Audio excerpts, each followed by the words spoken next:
አባ ገብርኤል ተገብቶ ነው ምናምን ብላችሁ ስታወሩ ነበራችሁ ኦርቶዶክሳውያን ማለት ነው። ይሄው ከነጫማ ቤተ መቅደስ ገብቶ ምን ድርስ ሲያደርጉ እንደነበረ ተመልከቱ። ታቦት ከኋላ አለ፣ ቤቱ ቤተክርስቲያን ነው። ምን እየሰሩ እንደሆነ ተመልከቱ። በቃ የትኛው ኦርቶዶክስ ነው ከነጫማ ቤተክርስቲያን የሚገባው? የትኛው አባት ነው በየትኛው ህሊና ነው ከነጫማ ቤተ መቅደስ የሚገባው?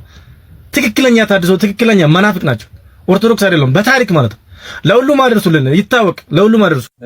ሰበካትስ ሁንዲ ከሰሉ ሳንገርጋርተኒ መነ ከነጃሩን ዋን ጉዳራ ጉድነ ብየ ከኛ ዋይነ ሀከን ጃላለ ጊፍቲ ተኛ ማረሚ ጃላለ አባ ከኛ አባ ተግሌ ዋይነ ኑር ሀቡልቹ ወነ ተኩቻ ብቻ ኑባቹ በርባዶ ዋማጄ ኑባቹን በርባዶ ሆጃን ኦጋ ጉደተ ሰገሌኖ ከን ሞጁ ጀች እዶን ቀቡ ስራ በጣም ከገዘፈ ካደገ ከላቀ ከመጠቀ ቃልና ንግግር ቦታውን ለተግባር ብቻ ይለቅና ያደንቃል።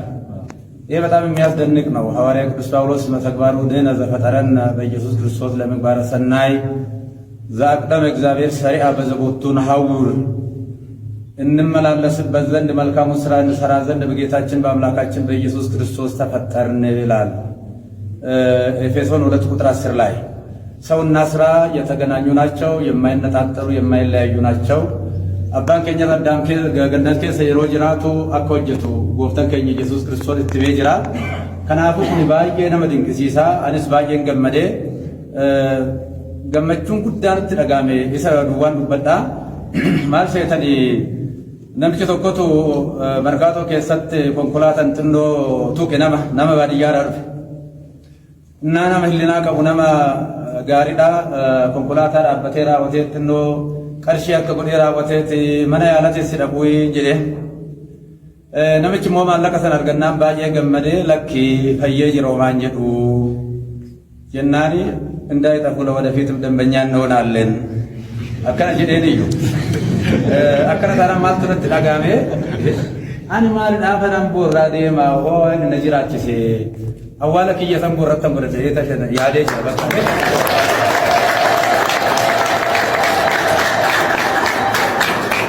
ደሙ አከዋን ተሰነፍረት ማለ ሆን ጅራደ ሆ እየማ መዳና ነብይ ተኤ ኡመተ ከናንስ ወሊገለ ጃላላን ተጃጅለ ተፉፉ ሆደንደኘ አዱን ገረዋቃ ጎፍታ ኢየሱስ ክርስቶስ ደሙ ገረበዳና ለሚ ጋር ፈንደም ፎንኪያ አሱመት አቦ ከነ በዳት ያን ሀቦች አረካት ባየን ገመደ ጉዳዋነት ዳጋሜፍ ወሊን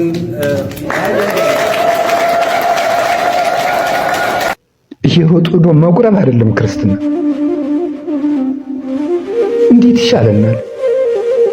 ምን ብንደረግ ነው የሚሻለው?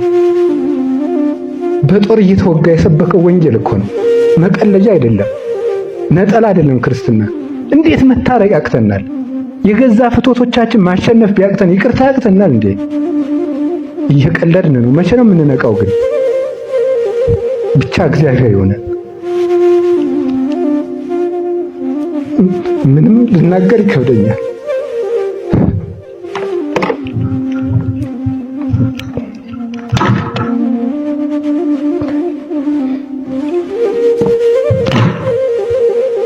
ከዚህ ስንፍናችን መንቃት አለብን።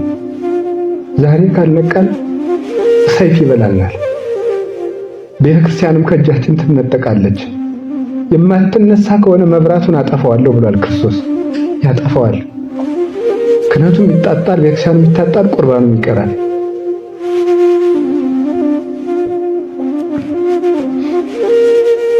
በይቅርታ አድርጉልኝ ለሁሉም። እግዚአብሔር ከእንቅልፍ እንደሚያነቃ ቀሰቀሰኝ። ለመታረቅ መንቃት አለብን። ለቤተክርስቲያን መከራ መንቃት አለብን። ድንቁርናችን መንቃት አለብን። ያወቅን መስሎን እየተመጻደቅን ለተቀመጥ ነው። ድንቁርናው ነው አንዱ አልጋ አጥፍቅና አድርጎ ያዘን። ምዕመኑ የመምንነቱን አያውቅ፣ ካህኑ የክህነቱን አያውቅ፣ መነኩሴው የምንኩስናውን አያውቅ፣ ጳጳሱ የጵጵስናውን አያውቅ። ምን የሚሉት ሊቅነት ነው። ተጎልተን እኛ የቄርሎስና ዮሐንስ አፈወርቅ ልጆች የምናመልከውን አምላክ ማንነቱን እንኳን ማወቅ ተስኖን። ይሄ ነው እንግዲህ እኛንን ክርስቲያኖች ህሊናችሁ ይራቀቅላችሁ ብሎ ቅዱስ ጴጥሮስ ነግሮን ደንቆረን ተለስነን እየተነገርን አንድ ጥቅስ አናንጠለጥል፣ የተማርነውን አናውቅ፣ ሃይማኖታችን አናውቅ፣ ስርዓተ ቤተክርስቲያን አንረዳ። ይሄንን ነው እንግዲህ ምን ይቀስቅሳል? እሳት መጥቶ ይብላል እንዴ? ሰዎች እኮ ቢያንስ ተኝተው እኮ ከቤታቸው ተኝተው ቤታቸውን እሳት ሲቃጠል ቢያንስ ያን ጊዜ ይነቃሉ። አሁን እንኳን አይገባንም። እንዲህ እኮ እኛ እኮ የቀረን ፓትርያርኩ መታረድ ነው የቀራቸው እኮ። ቤተክርስቲያን ምን ያልደረሰባት መከራ አለ? ቦታዋ ይነጠቃል። ካህን በአደባባይ ይታረዳል። ታቦት ተወርውሮ ይጣላል። ምን እስከምንሆን ነው የምንጠብቀው? አይገባንም። በቃ እግራችን መጥቶ ካልተቆረጠ አይገባንም። እኛ የቆምን መስሎን። እግዚአብሔር ይቀስቅሰን፣ እግዚአብሔር ያንቃል። ሌላ የምላችሁ ነገር የለኝም። እግዚአብሔር ልቡናችንን ይመልስልን።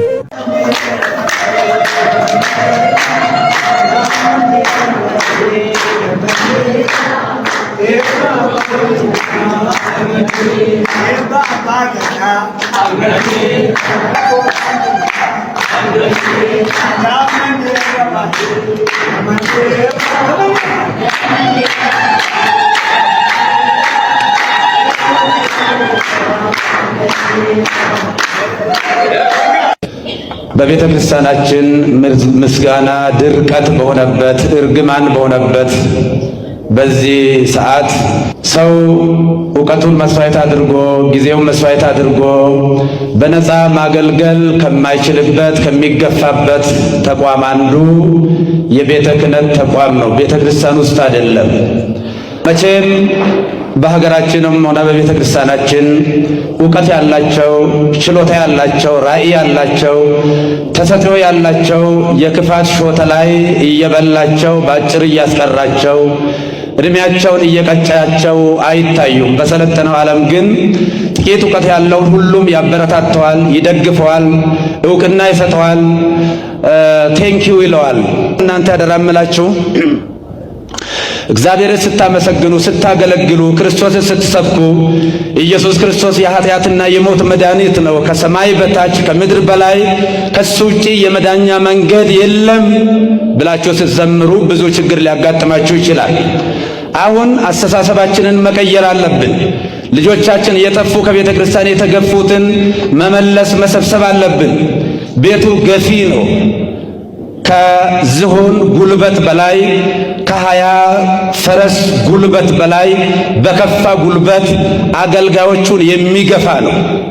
ወንጌል የከተማ ስብከት ሆኗል። ይህ ሃይማኖትም ከ4 ኪሎ ወይ ደግሞ ከአዲስ አበባ መውጣት ተስኖታል።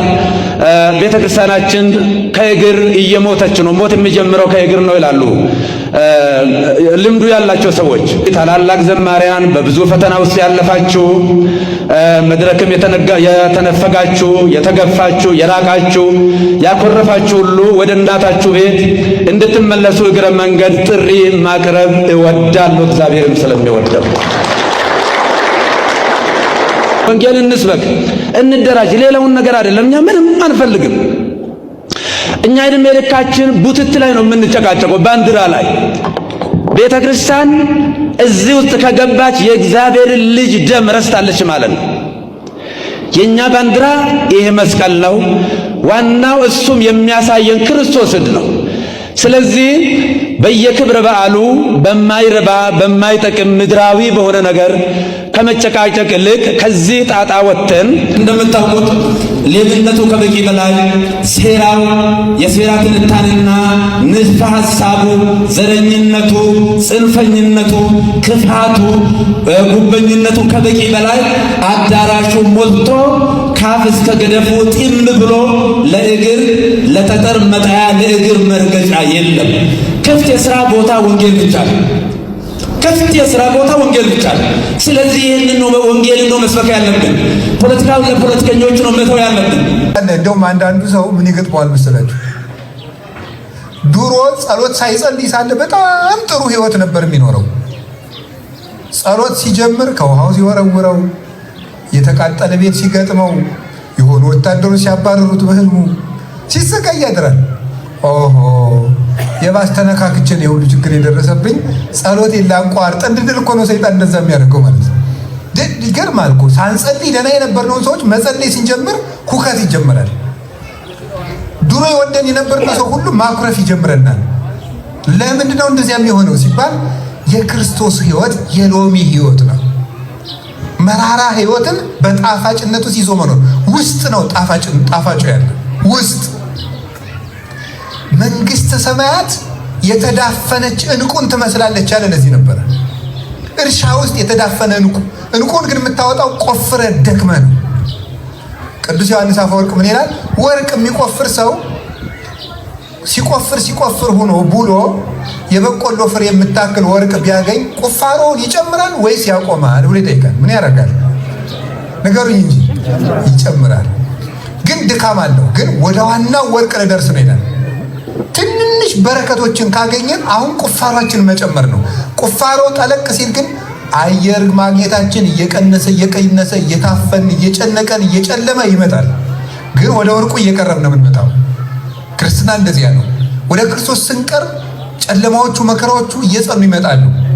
መጨረሻ ላይ ግን የጌታ ብርሃን ከኛ ጋር ይሆናል። ያንን ነው ነግራችሁ የፈለግኩ።